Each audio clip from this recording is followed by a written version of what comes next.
Hey guys, this is Safe from the Dirt and Asphalt podcast. Man, do we have a treat for you guys today. We're joined here at Knoxville Raceway by Steve Kinser. And Steve, thank you so much for your time. Well, it's all right. It's always nice to get out to Knoxville and stuff, and we'll talk about whatever you want to talk about, I guess. Here. Sure. So Steve, I want to talk about the beginning. How do you go from being a young guy in Indiana to be, as quoted, the king in sprint car racing? Well, I just sort of grew up around racing with my father, watching him race. And, always had a love for the sport, and that was my dream as a childhood kid, just to be able to race cars, maybe on a local racetrack and go out on weekends and race, and go back to work Monday and have a job. I didn't know it was going to turn into a career racing, but I was blessed to have that happen to me. So what was the feeling like when you won your first Knoxville National? Well, I'd been coming out here as a kid. Well, not at a real young age, but because I was going to races around home. But so I knew how big of a race it was at the time and stuff. But to finally get one, and my career got started pretty quick once in a couple of years after I raced a little bit. Once I got hooked up with Carl. He had some pretty fast race cars. Actually, had won the Nationals before with Dick Gaines out here, where we got by Opperman on the last lap. So once I got into that race car, I knew how fast that was. A lot of people still, even though he'd won that race, Dick had won that race, I don't think they really knew how good the car was and how fast his cars were at that time. But I was quite aware of it, so it was a good place to land in a seat at. Sure. So what would you say has been the toughest challenge with your career in sprint car racing? Oh, it's a lot of dedication and a lot of earlier in the year I tried to help with the race car with Carl and stuff a lot, and as we got a little successful, I sort of bowed out of the grudge part of it and started just more worrying about racing part of it, which I always did. But sort of I thought, and we traveled together, me and him and a guy named Paul Elrod and things. And it's just to be able to grow up as a Southern Indiana kid. Didn't really ever get out of Indiana a whole lot growing up, other than go to high school. I wrestled through school and things like that. But there's a few times I'd get out and go to Florida and watch some races and out to Knoxville a little bit, but never did get to see things. And then once the World of Outlaws started, and I got to travel across country and get to race against race cars that you heard about it, whether it be on the West Coast or Pennsylvania cars or wherever it be, and to be able to go and compete with everybody across the United States and try to go out there and outrun them. It was pretty amazing. We'd show up at sort of an open trailer with a lightweight race car, and it ran good, and a lot of people just sort of laughed at it when we pulled it in the gate with it. But as we started pulling out of the gate, and people wasn't laughing as much, so they understood what was going on and how fast the car was and how fast the whole team was, which was a small team. Right. So obviously the cars have changed a lot over the years. What are some of the biggest differences that you see now in the way that technology has changed with the cars from when you started? But the cars are still, the chassis and stuff are still a lot alike. They're we got a lot of heavier tubing and things in them because they got weight rules on all the things and specs. It's turned in more of a spec car than what it was when I first started. Sort of the fun days is when you had 3 car companies involved in it, battling out for their tires, and when you had people with any big blocks in them or any kind of car, different things, the Pennsylvania stuff. So as the years has changed, it went all to small blocks, and then into the spec cars, whether one tire company run it where everybody has to run the same thing. And so as that happened, then there's a lot of different things that made the motor programs change, and the expense and stuff go on. But it still goes the same way. The guys that you just got to work hard to get a little bit of an edge. You know what I mean? And it's pretty obvious that Donnie's been able to be that man for the last few years, and probably will continue to be for a little bit. So obviously Eldora this year paid $175,000 to win. richest winged sprint car race in history, and it seemed like they had a good car count. But Knoxville this year, I think they had about 110 entries. Why do you think drivers keep coming back to Knoxville, even though it pays a little less, over something like Eldor or some of these other big name races? Well, it don't pay less. It pays less on the top. Knoxville's got by far the biggest payoff all the way down. I mean, it's spread out way back down deep, and then everybody comes here can make some pretty good money, even if it's through the B's or whatever. Where Earl, over the years, his tradition was to put it all on up front, and second place sort of back to regular show payoff. And that's the way it's been, and that's sort of the way it was this year. And that's one reason to come, and that's one reason they come to Knoxville. I think that they know they can come here, and if everything don't go right, they can sort of pay their way and stuff, and through some of the other cars can. So it draws a little more people, and a lot of activity goes on, a lot of history here. So obviously we know that you're not driving anymore, but your son Craig is, and I know that you guys have raced against each other. What would you say is the hardest part when you get into racing against your own family? Well, it's not it's just something you enjoy doing. Actually, there's nothing to it. There's nothing I would rather do race against probably anybody on the track. Would it be Craig or whatever? Probably one of my happiest days is watching him win a Knoxville race and one of my cars and stuff. So it's a as I decided to quit, it got, I was getting a little short on sponsorship and things like that. And most of it didn't have nothing to do with that. It was just the part where I've been traveling for 35, 40 years up and down the road. And not that I would never ever trade it to do it over. I'd do it all over again. But I come to the point where I sort of want to spend some time around some people in my hometown and then be around some relatives and things, and sort of live a little life. As you get up into your 60s, eyesight's not quite as good, and your mind thinks you can do stuff like that, but it's not as quick. You're not as good as you do. And I was at the point where I would probably get myself in trouble, where I could get myself in trouble and not being able to do some of the things I could probably do in a car and stuff. So, and I knew that I probably wouldn't give everything the respect it needed to do, and it was just basically time to get out of it. And I enjoyed it. I could get out of it and enjoyed what I've done. And it's sort of hard to get me back to the racetrack at times. Sure. So what would you say, obviously you've had an outstanding career, what would you say is the biggest win that you've ever had in a sprint car? Well, of course, the biggest wins we've had is stretching like the back when the big one paid $100,000, and it was over $100,000. Here, to win them back to back a couple times, was able to do that.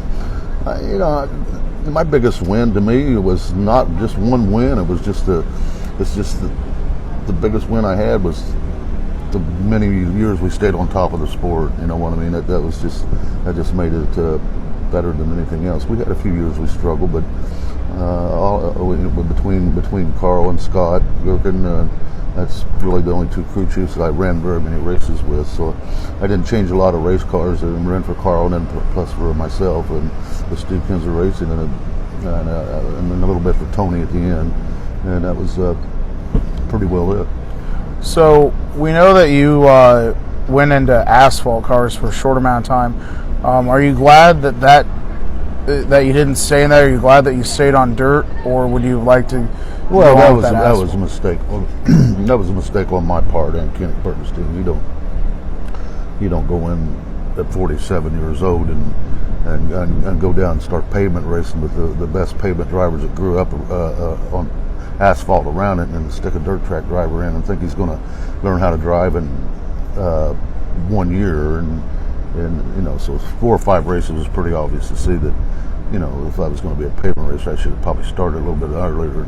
And I turned down chances to go pavement racing because as the World of Outlaws come, was paying good money, and I was making good money, and I grew up a fairly poor person, so it was a great feeling to be able to know that I was doing a good job and be able to support a family and have a life and stuff and be able to do it. Something I love to do. So it was hard for me to give up that kind of money to try to take a chance on doing anything else, or run Indy cars or whatever. So I always loved the open wheel cars. I was more of an open wheel man. I was with anything with fenders on it. So that's just what it is. So obviously, it seems like dirt track racing is really starting to grow. You see crowd numbers growing, and you kind of see the numbers at NASCAR and those asphalt races kind of going down a little bit. Do you think that dirt car racing is really going to start to finally take light and the notice that it's needed, or do you think this is kind of the peak for it? No, I think dirt track racing is, it's been popular sport forever. I mean, we've had since I started in '78, we've made a lot of promoters a lot of money. You know what I mean? And I think probably more so than some of them's making right now. So it's a sport that's been there. Is it ever gonna have 50,000 people every time you come? No, because we don't have any racetracks that's got that kind of facilities to hold it, to one thing. And another thing about racing, it's either dusty or it's wet, muddy. So there's a lot of people that don't enjoy just eating dirt all the time or mud. So it's sort of it's a sort of thing, but it is a great sport, and people do enjoy coming to it. So obviously, Steve, tonight, 59th running of the Knoxville Nationals. There's a lot of good cars up front. There's some good cars towards the rear. But what do you think, in your own opinion, is it going to take for one of these guys to win tonight? What's going to be the biggest factor for the drivers tonight? Well, it usually goes down to who's been running pretty good all year. They're definitely going to have their best odds. You know what I mean? And even though Donnie's going to be starting back pretty deep, it's between him and Brad Sweet and David Gravel, and some of them kind of guys could probably mostly one of the top Port of Outlaw. Those guys is probably my guess would be up or toward the front, but you never know. There's a lot of good equipment, and it's all even now. If somebody gets out there in front, they can stay out there in front. It's crazy. What do you say the hardest thing about tonight mentally is, since you've been a driver and your career's been so great? Now tonight it's over with. You're pretty well are where you're at. They're going to take 4 or 5 more cars out of the race, but it's hard to. Everybody's out here with their best stuff and trying to do the best thing. So it's hard to do a lot of passing at times. The track's got to be just about right. Like I said, as you get into spec racing and things, it makes it tough.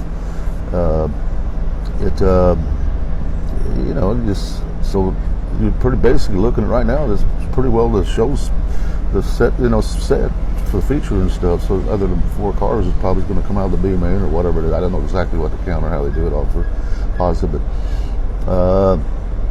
I'd still say the car is going to come out of probably the first few rows, and you never know what. That's the thing about dirt track, and you never know what it's going to throw at you. You think you got a track figured out through the week and stuff, and it could be completely opposite. There's not everything goes around pretty short now. They have not near as many hot laps, so even though there's a lot of cars and the stuff, so they don't wear the track out quite as bad. But you never know what to expect in dirt track racing.